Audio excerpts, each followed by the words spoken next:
Bonjour. Alors, aujourd'hui, je voudrais un petit peu éclairer le travail que vous avez à faire sur la guerre froide que vous aviez à terminer avant donc les vacances et qu'on va poursuivre à la rentrée et puis pour expliquer un petit peu la fiche que vous allez avoir à faire pendant la période.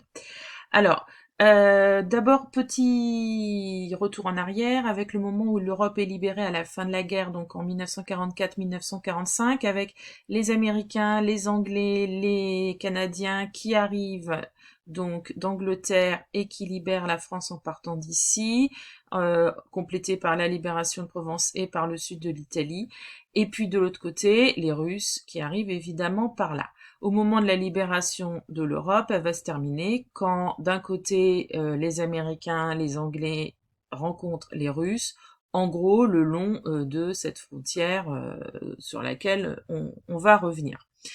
Au moment, à la fin de la guerre, l'Europe est donc occupée pour cette moitié par les Russes et pour l'autre par les Américains et les Anglais.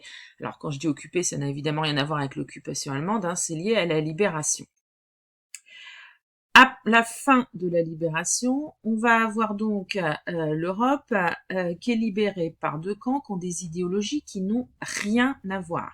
Donc ça correspond à la fiche que vous avez à faire pour la rentrée, la doctrine Jdanov et la doctrine Truman, où on voit un petit peu ce que chacun des deux camps pense. Ce que je veux que vous compreniez, c'est que le monde va alors s'organiser en deux camps. L'un influencé par les États-Unis, qui est donc le camp du bloc de l'Ouest, et l'autre par l'URSS, qui est donc le camp du bloc de l'Est.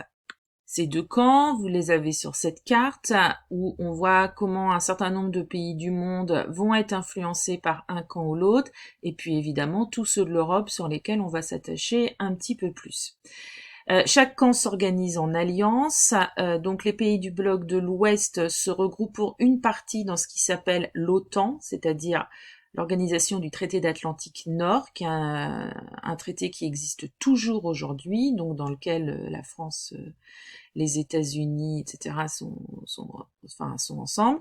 Et puis de l'autre côté, vous avez le bloc de l'Est qui était lui organisé sous le pacte de Varsovie entre l'URSS et les pays d'Europe de l'Est. Donc là, ce traité n'existe plus depuis la disparition de l'URSS, évidemment, à la fin des années 80, au début des années 90, en 91 pour être exact, pour l'URSS. On va employer le terme de guerre froide puisque pendant toute cette période de la guerre froide, donc à la fin des années, enfin milieu des années 40 à la fin des années 80, il va y avoir à aucun moment un conflit chaud, donc un conflit armé direct entre l'URSS et les États-Unis. Ça ne veut pas dire qu'il n'y a pas de guerre liée à ça. Il y aura par exemple la guerre de Corée qui voit séparer la Corée en deux États, la Corée du Nord et la Corée du Sud, hein, ce qui est toujours le cas aujourd'hui.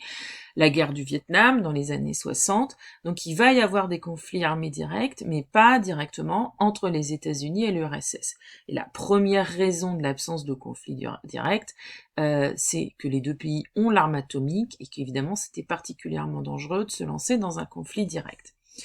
Si jamais ça passe à la télévision pendant la période, il y a un film de Kubrick très drôle d'ailleurs sur cette peur de la bombe atomique qui s'appelle Le Docteur Folamour que je vous conseille. Ce conflit entre les deux blocs va se faire dans tous les domaines. Donc ça va être des conflits armés dans certains pays. On y reviendra un petit peu en détail plus tard quand je vous donnerai une trace écrite. Et puis, ça va être dans les domaines sportifs, par exemple, autour des Jeux Olympiques, autour de la conquête spatiale. Par exemple, les Russes vont être les premiers à envoyer un être vivant dans l'espace, c'est une petite chienne qui s'appelle Laika. Après, ils vont être les premiers à envoyer un être humain dans l'espace, un cosmonaute qui s'appelle Yuri Gagarin. Et puis les Américains, eux, vont être les premiers à mettre les pieds sur la Lune avec Neil Armstrong, entre autres, hein, en 1969. Et puis ça va être aussi quelque chose qu'on va retrouver dans le domaine de la culture, que ce soit par le cinéma, l'exemple de James Bond par exemple, mais aussi les comics comme Captain America, on y retravaillera après. Donc, je pose ces petites bases-là sur lesquelles on reviendra. On verra évidemment le cas d'un pays d'Europe qui a été particulièrement marqué par la guerre froide, qui est l'Allemagne. Je reviens du coup à cette carte, puisque vous voyez que l'Allemagne est séparée en deux par cette frontière qu'on appelait le rideau de fer, qui était une frontière visible, qui était une frontière de barbelés. Et évidemment, beaucoup d'entre vous connaissent aussi l'histoire du mur de Berlin, qui, à partir des années 60, qui coupe la ville de Berlin en deux, mais on y reviendra.